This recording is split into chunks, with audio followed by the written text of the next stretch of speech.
अस्सलामुअलैकुम मेरे दोस्तों। 47,07,300 के समान जहेज का दावा कर दिया गुलाम फातिमा नामी औरत ने ज़ीशान कमर पर, जो कि मेरे क्लाइंट है। दिखने में ये केस लगता है कि जी 47 लाख का सामान कौन सी औरत देती है, जबकि गुलाम फातिमा की उम्र 46 साल है, ज़ीशान कमर की उम्र 41 साल है जब इनकी शादी हुई यानी निकाह हुआ। अब ऐसा लगता है कि इस मामले के अंदर इतना समान जहेज नहीं दिया जा सकता। हमारा एक जुडिशियस माइंड है जो कहता है कि ये पॉसिबल नहीं है। लेकिन जब मैंने केस को रीड आउट किया, मैं ज़ीशान कमर की तरफ से हूँ जिसने समान जहेज वसूल किया है अकॉर्डिंग टू गुलाम फातिमा। मैंने केस को रीड आउट किया तो पता लगता है कि जी ज़ीशान कमर साहब ने रिसीविंग दी हुई है कि उन्होंने ये सामान वसूल किया। ये सारा सामान जिसमें 31 आइटम्स हैं, ज़ीशान कमर साहब की यहाँ पे वसूली है। अगर आप इसकी असल फॉर्म देखेंगे तो यहाँ पर उनका अंगूठा भी लगा और ये साइन है उनके, राइट। अच्छा सर, यहाँ पर बात ख़त्म नहीं होती। जब हम नीचे आते हैं, बल्कि ऊपर जाते हैं, तो ये जितना भी ससुराल वालों ने जितना भी गोल्ड वसूल किया था, जो अंगूठियाँ वसूल की थी, उस पर ज़ीशान कमर साहब का अंगूठा भी है, साइन भी है। ये स्कैन कॉपी आपको नज़र नहीं आएगा। मैंने कहा यार ये तो काम बड़ा ख़राब है। ज़ीशान कमर से पूछा कि यार ये सामान वसूल किया आपने कि नहीं? वो कहता सर मैंने वसूल नहीं किया। ये उन्होंने 25,63,825 रुपये की ये रसीद लगाई है कि हमने ये एड ज्वेलर से सामान खरीदा है। फिर उन्होंने एक और रसीद लगाई कि इलेक्ट्रो गैलरी से हमने 12,30,000 का सामान खरीदा है। फिर उन्होंने कहा कि नदीम फर्नीचर वालों से 6,80,000 का सामान खरीदा है।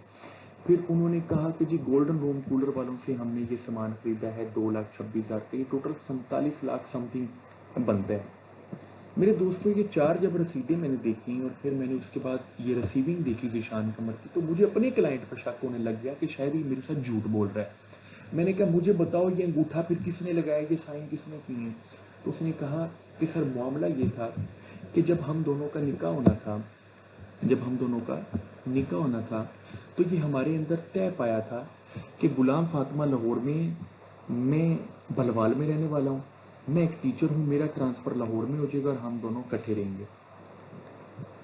अब हुआ ये कि हमारा निकाह हो गया, लेकिन रुखसती कभी हुई नहीं, सामान कभी मैंने वसूल किया ही नहीं। तो सर ये इन्होंने मेरे ऊपर एक प्रेशर डाला कि किसी तरीके से ज़ीशान कमर, जो कि गवर्नमेंट का मुलाजिम है, उससे पैसे इंठ जाए। मेरे दोस्तों, दिखने में ये केस एक टेक्निकल केस था, जहाँ पर ज़ीशान कमर की रिसीविंग मौजूद है, जबकि कोर्ट में ये साबित करना कि ज़ीशान कमर का ये अंगूठा नहीं, ये बहुत मुश्किल है। वो इजीली फोरेंसिक हो जाएगा कि ज़ीशान कमर का अंगूठा लगा। मैंने इससे पूछा कि फिर तुम्हारा अंगूठा कैसे लगा?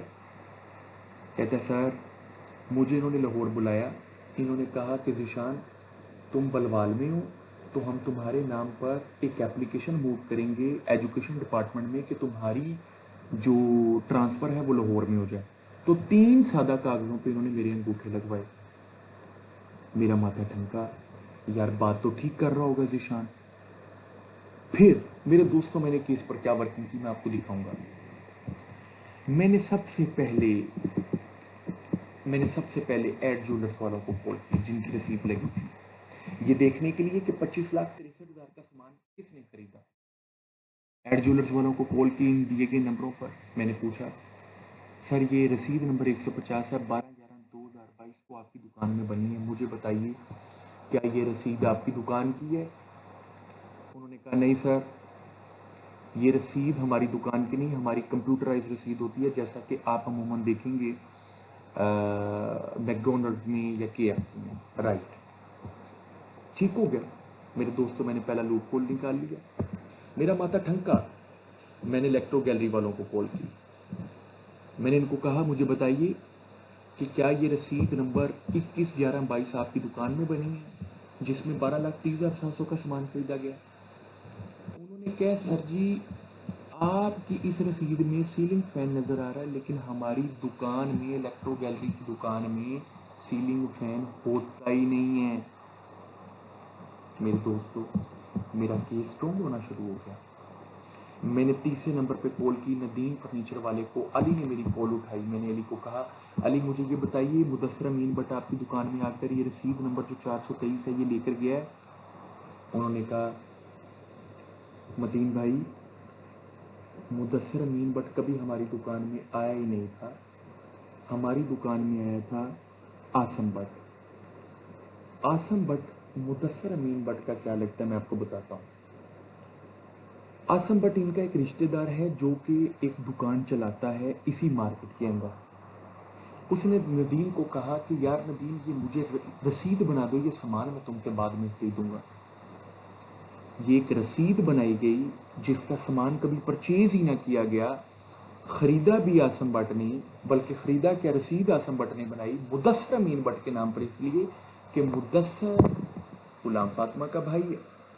राइट मेरे दोस्तों, मैंने चौथी रसीद देखी गोल्डन रूम कूलर वालों की। गुलाम नबी को कॉल की, उसने नहीं उठाई। बिलाल को कॉल की, उसने उठाई। उसने व्हाट्सएप पे मेरा नंबर सेव किया, मुझे कॉल करके कहते हैं मतीन भाई मैं तो आपका फॉलोअर हूँ।